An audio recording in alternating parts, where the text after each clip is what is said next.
நிகழ்ச்சி நடைபெறும் பகுதியில் கூட்டம் அதிகமாக இருந்ததாலும் பிரச்சார வாகனத்தின் பின்னால் ஏராளமானோர் வந்ததாலும் கரூர் நகர உட்கோட்ட காவல் துணை கண்காணிப்பாளர் அவர்கள் பிரச்சார வாகனத்தில் இருந்த ஏற்பாட்டாளர்களை அக்ஷயா மருத்துவமனை அருகே நிறுத்தி கூட்டத்தில் உரையாற்றுமாறு அறிவுறுத்தியிருக்கிறார்கள்.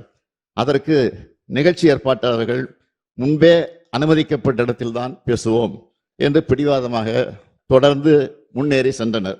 கரூர் மாவட்ட காவல் கண்காணிப்பாளர் அக்கட்சியினுடைய இணைச் செயலாளரிடம் பலமுறை தொடர்பு கொண்டு பிரச்சார வாகனத்தை நிறுத்துமாறு கேட்டுக்கொண்டும் அவர் தாவேகா கட்சியின் தலைவர் தனது உரையை தொடங்குமாறு கேட்டுக்கொண்டார். காவல்துறையின் வழிமுறைகளை மீறி வாகனம் அக்ஷனா மருத்துவமனையிலிருந்து 30-35 மீட்டர் தூரம் சென்றபோது இருபுறமும் இருந்த கூட்டத்தினரையே இது நிலைகுலைய செய்தது. இதனால் கூட்டத்தில் பல இடங்களில் அலைமோதல் ஏற்பட்டிருக்கிறது.